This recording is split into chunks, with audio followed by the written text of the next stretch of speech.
PMC ప్రేక్షకులకు నమస్కారం. Welcome to ధ్యాన విద్యార్థి ప్రోగ్రాం. ఈరోజు మనం తెలుసుకోబోతున్నటువంటి అంశం స్వేచ్ఛ, బాధ్యత, ఫ్రీడమ్, రెస్పాన్సిబిలిటీ. ఫ్రెండ్స్, స్వేచ్ఛ అంటే మనం ఏవైతే చేయాలనుకుంటామో ఆ పనులను మనకు ఇష్టమైన రీతిలో చేయడం, ఇష్టమైన రీతిలో జీవించడం, ఇష్టమైన రీతిలో ఉండగలగడం. చాలామంది అంటుంటారు, నీకేంట్రా స్వేచ్ఛ ఉంది అంటుంటారు ఈ పదాన్ని. స్వేచ్ఛ అంటే మన ఇష్టానికి అనుగుణంగా పనులను చేయగలగడం. బాధ్యత అంటే ఇక్కడ మనం ఏది చేయాలనుకున్నా సరే దానికి ఒక నియమము, ఒక నిబంధన అంటూ ఉంటుంది. వాటన్నింటికి కట్టుబడి ఉండి చేయడం. ఫ్రెండ్స్, ఈ స్వేచ్ఛ, బాధ్యత రెండు పక్కపక్కనే ఉంటాయి.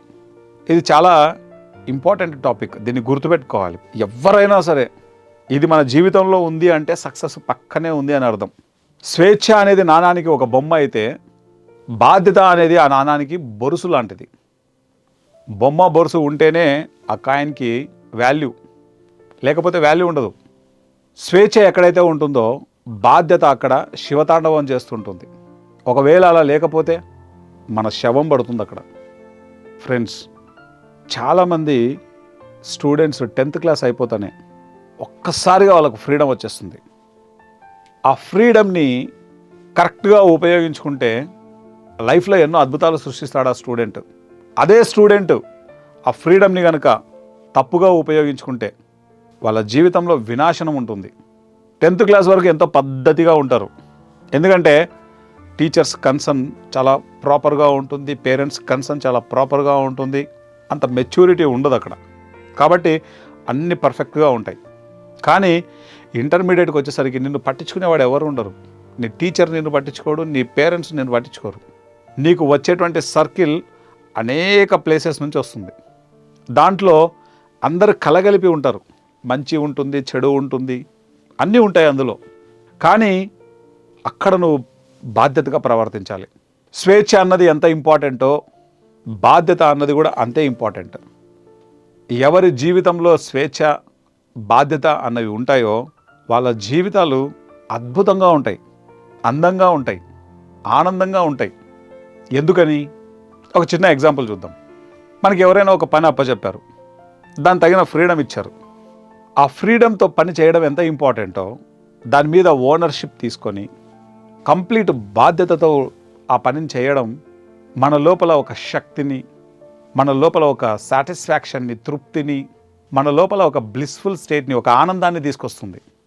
అలా కాకుండా మనం ఆ పనిని మనకున్న స్వేచ్ఛతో చేసినంత చేస్తాం, అయిన కాటికి అవుతుంది. మనం అలా చేసినప్పుడు మన లోపల ఉన్న ఆ శక్తులు మేల్కోవు. ఎందుకంటే ప్రపంచంలో ఎవరికైనా మనం ఆన్సర్ చేయగలం, కానీ మన లోపల ఉన్న వాడికి మనమే ఆన్సర్ చేయాలి. అది ట్రూత్ అయి ఉండాలి. ఫ్రెండ్స్, ఇక్కడ మనం గుర్తుపెట్టుకోవాల్సిన విషయం ఏంటంటే ట్రూత్ఫుల్గా మనం ఉన్నప్పుడు మన లోపల నిద్రాణంగా ఉన్న శక్తులన్నీ మేల్కొంటాయి. ఉదాహరణకు నా గురువు ఈ యొక్క వర్క్ అప్పచెప్పినప్పుడు, ఈ ఛానల్కి ఎగ్జిక్యూటివ్ డైరెక్టర్గా నన్ను అపాయింట్ చేసినప్పుడు నాకు ఎంత స్వేచ్ఛ ఇచ్చారో చెప్పనలేవు కాదు. ఆఫీస్కి 10 గంటలకు రావాలి, 6 గంటలకు పోవాలి. దాని టైమింగ్ అది. నేను తెల్లవారుజామున 5 o'clock వచ్చి రాత్రి 12 గంటలకు వెళ్ళేవాడిని. నాకు ఆయన కావాల్సినంత స్వేచ్ఛ ఇచ్చాడు. యాజ్ ఏ డైరెక్టర్గా నేను ఆఫీస్కి కూడా రానవసరం లేదు. 1 గంట 2 గంటలు మామ అని చెప్పేసి పనులు చేసి నేను వెళ్ళిపోవచ్చు. లేదా 6 గంటలు కూర్చొని బ్రేక్ఫాస్ట్ టైము, చాయ్ time, lunch time, evening snacks time ఇవన్నీ తీసేసి ఒక 6 గంటలు పని చేసి వెళ్ళొచ్చు. నా జీవితంలో ఏనాడో అది లేదు. చేస్తే దాన్ని విశ్వరూపం చూడాలి, లేకపోతే అసలుకే చేయను. ఎందుకు మన దగ్గర ఇంత శక్తి వస్తుందంటే నిజాయితీతో ఉన్నప్పుడు, ఆ స్వేచ్ఛతో పాటు బాధ్యతను కలిగి ఉన్నప్పుడు శక్తి అన్నది సహజంగానే వస్తుంది. ఫ్రెండ్స్, జంతువుల్లో కూడా ఈ యొక్క లక్షణాలు ఎంత అద్భుతంగా ఉంటాయో తెలుసా? ఉదాహరణకు సింహాన్ని కానీ పులిని కానీ తీసుకోండి. అవి వేటాడి ఆహారాన్ని తిన్న తర్వాత పక్కనే కుందేలు పిల్లలు, జింక పిల్లలు ఆడుకుంటుంటాయి. వాటి జోలికి పోవవి. అంటే జంతువుల్లో కూడా ఎంత డిసిప్లిన్ ఉందో చూడు, ఎంత బాధ్యతగా ఉన్నాయో చూడవి. కానీ ఒక మనిషి మాత్రమే ఆ బాధ్యతను విస్మరిస్తున్నాడు. ఎక్కడ స్వేచ్ఛ ఉండి బాధ్యత ఉండదో అక్కడ అది పతనానికి దారితీస్తుంది. తల్లిదండ్రులు ఇచ్చినటువంటి స్వేచ్ఛను ఉపయోగించుకున్నటువంటి ఆ అమ్మాయి కానీ ఆ అబ్బాయి కానీ వాళ్ళ యొక్క విజయము ఆకాశమే హద్దు. ఎన్నో ఎగ్జాంపుల్స్ చెప్పుకోవచ్చు. అలా ఎంతోమంది సక్సెస్ఫుల్ ఐఏఎస్లు, ఐపీఎస్లు, ఐఎఫ్ఎస్లు, ఐఆర్ఎస్లు, ఎంతోమంది గొప్ప గొప్ప స్థితిలో ఉండేటువంటి వాళ్ళందరూ కూడా స్వేచ్ఛ ఎలాగో ఉంది, ఆ బాధ్యతను వాళ్ళు తీసుకున్నారు కాబట్టి వాళ్ళు ఆ రంగంలో నిష్ణాతులు అయ్యారు. అదర్వైజ్ అది హైలీ ఇంపాసిబుల్. ఓషో ఏం చెప్తారంటే, స్వేచ్ఛ ఎక్కడైతే ఉంటుందో బాధ్యత కూడా అక్కడే ఉంటుంది. మనం ఒక ఫ్రూట్ వచ్చినప్పుడు ఆ ఫ్రూట్ని ఎంజాయ్ చేస్తాం, కానీ ఆ ఫ్రూట్ రావడానికి ఆ వ్యక్తి ఆ విత్తనాన్ని భూమిలో నాటాలి, తవ్వి దానికి ప్రతిరోజు నీరు పోయాలి, ప్రతిరోజు దాన్ని కేర్ తీసుకోవాలి, దానికి మంచి ఎరువులు పెట్టాలి, దానికి ఏదైనా చెద కానీ పురుగులు కానీ పట్టినప్పుడు దాన్ని కెమికల్స్ యూజ్ చేసి దాన్ని క్లియర్ చేయాలి, దాన్ని స్ట్రెంథన్ చేయాలి, అది ఎదిగే వరకు ఒక స్టిక్ని దానికి సపోర్ట్గా నిలపాలి. కోళ్ళు, పురుగులు, గేదెలు, మేకలు, గొర్రెలు ఇలాంటివి వాటి అన్నింటి బారి నుంచి వాటిని రక్షించాలి. ఇదంతా జరిగి ఒక 2 సంవత్సరాలు 3 సంవత్సరాలు జరిగితే కానీ ఒక ఫ్రూట్ రాదు. ఆ ఫ్రూట్ను మనం ఆనందంగా తింటాం, కానీ ఆ ఫ్రూట్ను తినడం వెనకాల 2-3 సంవత్సరాల బాధ్యతతో కూడుకున్నటువంటి శ్రమ ఉంది అక్కడ. ఫ్రెండ్స్, స్వేచ్ఛ అన్నది చాలామందికి అది ఎలా అర్థమవుతుందంటే విచ్చలవిడితనంగా అర్థమవుతుంది. విచ్చలవిడితనం వేరు, స్వేచ్ఛ వేరు. అది చాలా తేడా ఉంది విచ్చలవిడితనానికి, స్వేచ్ఛకి. స్వేచ్ఛ అన్నది ఆత్మ యొక్క సహజ లక్షణం. అది ఆ స్వేచ్ఛ లేకపోతే ఆ ఆత్మ ఆనందంగా జీవించలేదు, హాయిగా జీవించలేదు. అయితే ఇక్కడ గుర్తుంచుకోవాల్సిన పాయింట్ కూడా ఏంటంటే, ఆ స్వేచ్ఛకు ఎటువంటి విలువ ఉండదు. ఈ బాధ్యత ఎప్పుడైతే యాడ్ అవుతుందో ఈ స్వేచ్ఛకు విలువ వస్తుంది. ఏదైనా ఏ రంగంలోనైనా మనమంటూ ఒక కార్యాన్ని చేపట్టినప్పుడు దానికి తగిన ఫ్రీడమ్ మన చేతుల్లో ఉన్నప్పుడు నిన్ను ఇంకెవ్వరూ చూడాల్సిన పని లేదు. ఆ బాధ్యత మనం కలిగి ఉండాలి. విద్యార్థులైతే తల్లిదండ్రులు ఎంతో కష్టపడో, నష్టపడో, ఇబ్బంది పడో, బాధలు పడో నిన్ను స్కూల్కి పంపిస్తారు. ఒక నమ్మకం, ఒక విశ్వాసంతో నిన్ను నమ్ముతారు, విశ్వసిస్తారు, చక్కగా నా కొడుకు ప్రయోజకుడు అవుతాడని. ఆ స్వేచ్ఛను నీకు ఇస్తారు. కానీ ఆ బాధ్యతను మనం తీసుకుంటే తప్ప ఆ తల్లిదండ్రుల కోరిక, నీ యొక్క కోరిక సక్సెస్ అవ్వదు అక్కడ. అలాగే చదువును పూర్తి చేసుకొని ఏదైనా ఒక ఉద్యోగం చేస్తున్నప్పుడు కావాల్సినంత స్వేచ్ఛ ఉంటుంది అక్కడ. ఎస్పెషల్లీ గవర్నమెంట్ ఎంప్లాయీస్లో ఇంకా ఎక్కువ ఉంటుంది. కానీ మనం ఎంత పని చేస్తున్నాము అన్నది ఎవరు అడగరు అక్కడ. నీకు కావాల్సినంత ఫ్రీడమ్ ఉంది, దానికి తగిన బాధ్యతాయుతంగా నడుచుకోకపోతే ఈ లోపల ఉన్నటువంటి శక్తులు మేల్కొనలేవు. కొంతమంది ఎంప్లాయీస్ చెప్తుంటారు, నేను సెక్రటేరియట్ వెళ్ళినప్పుడు, సార్ ఆ ఏఎస్ చాలా స్ట్రిక్ట్ సార్, ఆయన చాలా గొప్పవాడు సార్, ఆయన లాస్ట్ టైం నన్ను పనిష్ చేశాడు, కానీ ఆయన గొప్పవాడే సార్ అంటారు. లాస్ట్ టైం నన్ను పనిష్ చేశాడు, తిట్టట్లేదు, గొప్పవాడని పొగుడుతున్నాడు. అంటే వాళ్ళ వర్క్ని వాళ్ళంతా దైవంగా భావించి చేస్తుంటారు, అంత బాధ్యతతో చేస్తారు. బాధ్యత అంటే ఈక్వల్ టు గాడ్. అది ఒక దేవుడు మాత్రమే బాధ్యత తీసుకుంటాడు. ఆ దైవత్వ స్థితి అది.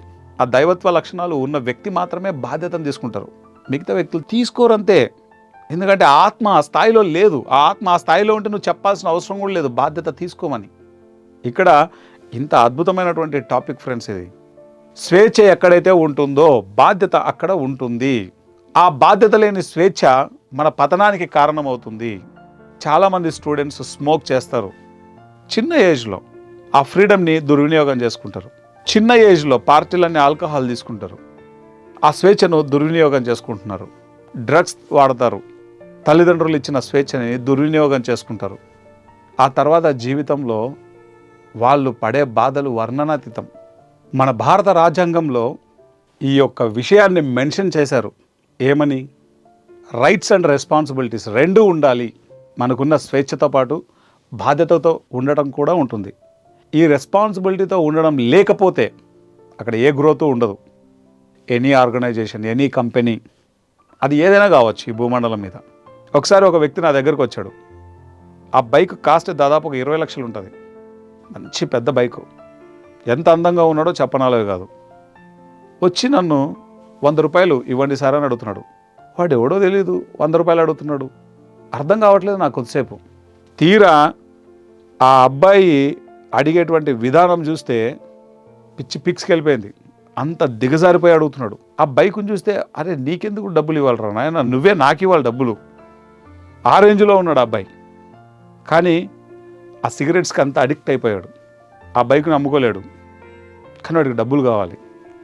అంటే ఎంత గొప్ప వాళ్ళ ఇళ్లల్లో ఉన్నా సరే స్వేచ్ఛ అన్నది దుర్వినియోగం అయితే మన వ్యక్తిత్వం అన్నది దిగజారిపోతుంది. ఆ అబ్బాయికి అందంగా లేడా అంటే వాడు చాలా అందంగా ఉన్నాడు. డబ్బు లేదా అంటే డబ్బు కలిగి ఉన్నవాడు అతను. ఈ స్వేచ్ఛ దుర్వినియోగం అయినప్పుడు దొంగతనాలు చేయడానికి వెనకాడరు. ఆ ఇంట్లోనే, బయట కూడా కాదు, ఎటువంటి హింస చేయడానికి వెనకాడరు, ఎటువంటి దారుణాలు చేయడానికి కూడా వెనకాడరు. ఎందుకంటే స్వేచ్ఛ దుర్వినియోగం అయితే దాని యొక్క పర్యవసనాలు మనల్ని పతనానికి తీసుకెళ్తాయి. ఇదే స్వేచ్ఛకు బాధ్యత యాడవుతే ఈ భూమండలం మీద ఒక దైవత్వ స్థితిలో జీవించడానికి అది ఒక గొప్ప శ్రీకారం చుడుతుంది. ఫ్రెండ్స్, ఈ పాయింట్ చాలా సెన్సిటివ్ పాయింట్.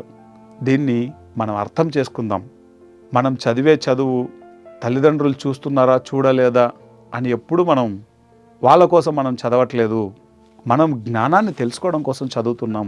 ఏ టీచర్ కోసం మనం చదవట్లేదు, మన కోసం మనం చదువుతున్నాం. ఎన్నో డబ్బులు ఖర్చు పెడుతున్నారు మన తల్లిదండ్రులు, దాని పట్ల మనం బాధ్యతగా ఉండాలి.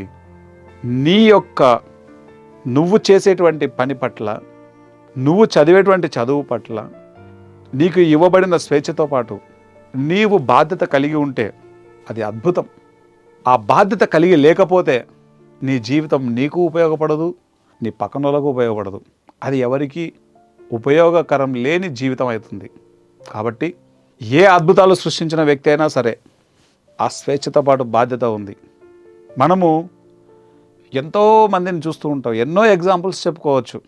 చాలామంది ఏమంటారంటే అబ్బా ఈ సీఎం చాలా గొప్పోడురా, ఎంత బాగా చేస్తున్నాడు రా అంటారు. మరి అంతకుముందు ఉన్న సీఎంలంతా అంటే ఎందుకు అలా చెప్తున్నా మనం? ఈ సీఎం అంత బాధ్యత తీసుకున్నాడు. అరే పిఎం అసలు ఎంత బాగా పనిచేస్తున్నాడబ్బా, ఆ నరేంద్ర మోడీ గారు ఎంత అద్భుతంగా పనిచేస్తున్నారు అంటే మిగతా వాళ్ళంతా చేయలేదా? ఇతను మరింత బాధ్యతను తీసుకున్నాడు. వాళ్ళకి స్వేచ్ఛ ఉంది, కానీ బాధ్యతను తీసుకున్నప్పుడు మిరాకిల్స్ జరుగుతాయి. మనకు ఇవ్వబడిన స్వేచ్ఛ, దానికి బాధ్యతను యాడ్ చేయాలి. ఇది యాడ్ చేస్తే మన జీవితం స్వర్గం, యాడ్ చేయకపోతే మన జీవితం నరకం. స్వేచ్ఛ బాధ్యతలను కలిగి ఉందాం, ఆనందమయ జీవితాన్ని జీవిద్దాం. Thank you friends. ప్రకటనలు మీవి, ప్రచారాలు మావి. జీవితంలోని వెలుగులు అందరివి. DVM గ్లోబల్ ఛానల్లో మీ ప్రకటనల కోసం సంప్రదించవలసిన ఫోన్ నంబర్స్